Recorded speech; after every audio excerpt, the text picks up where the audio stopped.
Welcome back to another edition of Laws and Sausage TV, where we bypass the talking heads of cable news and the psychosis of social media, and we take you behind the scenes to see how the sausage actually gets made in the world of politics. It seems like cities all across America are going to war with vacation rental platforms like Airbnb, VRBO, and HomeAway. Much like Uber disrupted the public transportation market, these short-term rental websites are disrupting the hotel industry. As a result, cities are finding themselves stuck between zoning laws and property rights. In the tourism mecca of New Orleans, Louisiana, the fight over how to regulate this practice is reaching a boiling point this summer, as the City Council recently enacted some measures that have some short-term rental operators seeing red.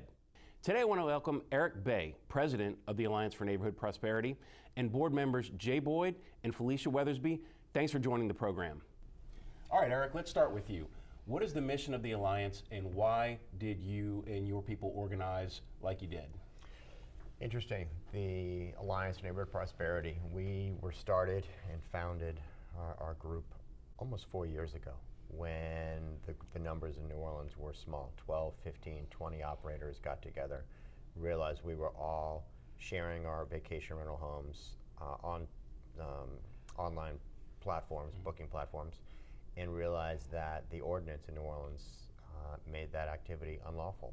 So the 12 of us organized to go to City Council, the prior City Council, and asked to become licensed, to collect and remit taxes, to be regulated and enforced, and to start drafting and creating a framework to regulate what at that point was a small industry, but we knew was going to be a growing industry. So Jay, you're a short-term rental operator. What did the City Council recently do that has affected your business? Oh, well, the City Council implemented a rule where they suspended the issuance of temporary licenses. I have an investment property. After I bought my first home, I did Airbnb out of, the home next to me was abandoned and blighted. And I used the funds from my first home doing Airbnb to purchase that home. I rent it out now, and I was able to fix it up and repair it and improve the block and the neighborhood, while at the same time increasing my property value and making the neighborhood look better. But now, since the temporary ban, I can't Airbnb my house next door to me anymore. So you can't renew the license that you had? I'm not able to renew it. Is anybody else allowed to do short-term rentals in your neighborhood? Well, the houses in my neighborhood that are commercial run, they can still operate. So those are people from out of town or out of state that really aren't in the city and have no idea of how things in the city run, except for they know they could get a commercial license. So this policy essentially shut the locals out of the short-term rental game? Right, it shut the small people down like myself, who's just coming up starting from the bottom and trying to hustle and, make my neighborhood better while also helping myself pay bills and grow as a, entity in a business. Right. Felicia, if the entire City Council of New Orleans and the mayor were here right now, what would you like them to know about your story and your short-term rental business? I did not expect to be in this business full time. I started off working for a local business here, and I purchased a home. I had a 2-bedroom spare apartment upstairs, and I started renting it out on Airbnb. And I enjoyed it. I enjoyed it so much. I have 2 daughters, and they helped me clean up the apartment. And so I had money then to start putting it back into my home and renovating the bottom floor, which then I moved out of my own apartment in there, and I was able to expand. So it's been a growing business for me, and a family business for me. I have my daughters cleaning up. I have my uncles that will do my lawn work. I have my neighbors that look out for me. If the customers leave food or drinks, I bring it over to them and they watch my home. So it is a community. It's a community. And I found that the people that are visiting, they want to see this community. They enjoy sitting on a porch. They enjoy getting to know the neighborhood people. And we enjoy hosting our guests. So this is a family business, and it has a residual effect on the neighborhood. I am able to put money back into the neighborhood. I hire people from my neighborhood to paint my house. I hire people in the neighborhood to cut my grass. The people in the neighborhood enjoy this. They act like this is not a it's tearing our neighborhoods apart, but it's not really tearing our neighborhoods That apart. hasn't been your story. No, it's bringing our neighborhoods together, and it's also allowing our families to I have a 13-year-old daughter that I'm able to share a business with. Wow. You know. So Eric, you're the president of the Alliance for Neighborhood Prosperity. It sounds like there needs to be some kind of a fair balance struck that will preserve neighborhood integrity, but also allow people like you and Jay and Felicia to operate your businesses within the framework of the law. What do you think that looks like? Well, I think part of it, you hit the nail on the head. We are sharing our homes, and we are expanding our investment, and we are bringing people into the community. And the fact is, there are neighbors and there are other people in the community. We want to make sure that we're not changing the structure, changing the makeup of those neighborhoods. So a fair balance does need to be struck somehow. There are mechanics that can do that. There could be block face restrictions where there's only 2 per block face, or 4 per square, or a total cap citywide.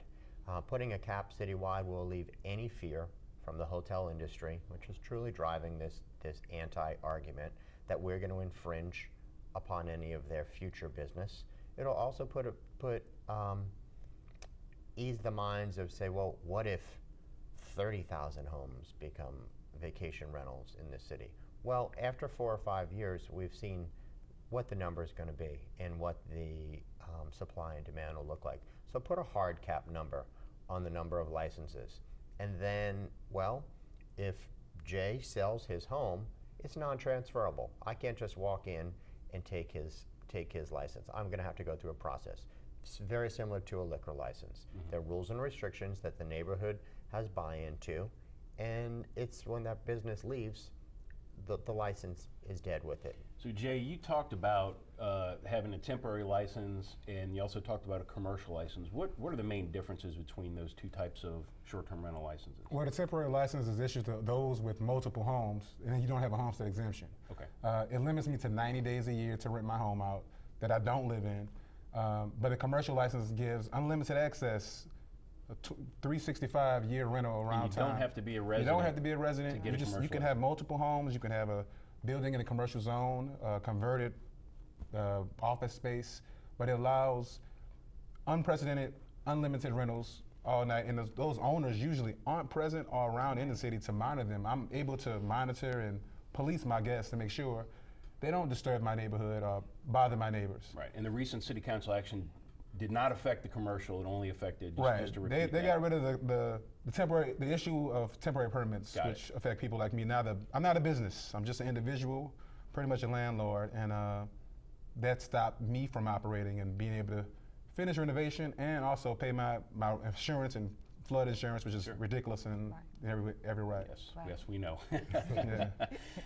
So Eric, there's been a lot of speculation, and rumors probably started by the hotel industry, speaking a little bit about to what Jay said, that short-term rentals are pretty much all out-of-state people that are coming in and disrupting these neighborhoods.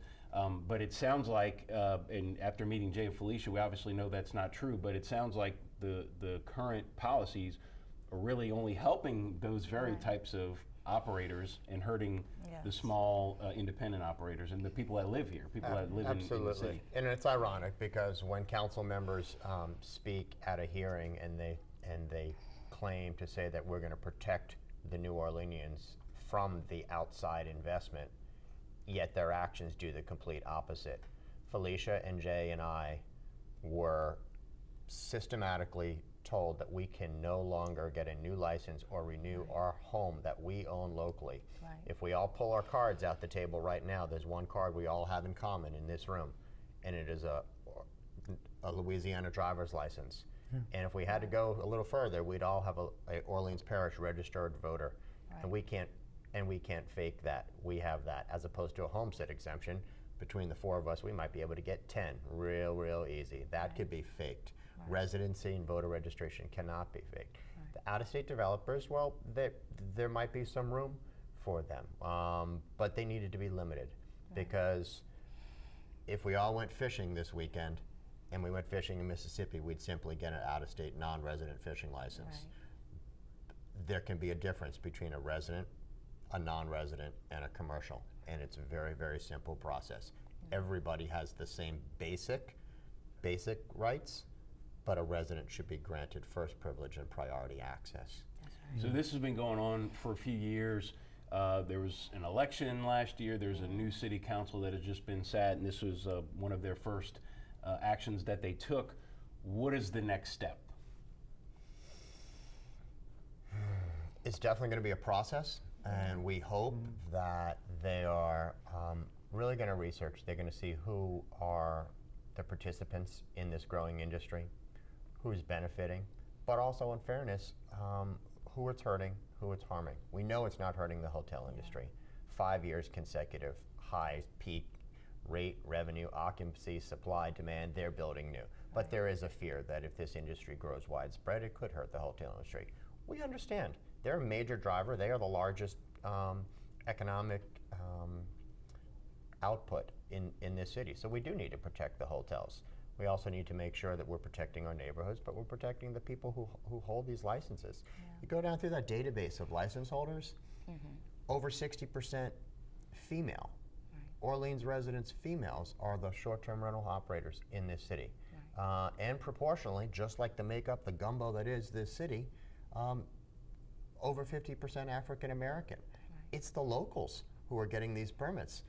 And we're not trying to destroy our neighborhoods. No. We're finally able to get some relief and help in our own, doing it ourselves. You know, we are not relying on anyone else to help us. We're helping ourselves. By And it's a way for locals to kind of get a foothold or an entry into this booming tourism market that's in this area, which the locals have not had a foot in since its inception, really. The average person to build wealth, and it doesn't matter who you know or what you have.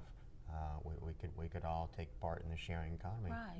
Well, guys, this has been a great discussion. I appreciate you all coming by. Eric, Jay, Felicia, we'll follow up with you again soon and see what your progress is. Thanks for coming on the show. Thank you. Thank you for having us. All right, well, I want to thank the folks from the Alliance for Neighborhood Prosperity for stopping by. This is an issue that is going to continue to make headlines in the coming months, not just here in New Orleans, but all over the country. We'll be sure to keep you guys up to date, so be sure to tune in for future episodes. This has been Brian Trasher for Laws and Sausage TV. Thanks for watching.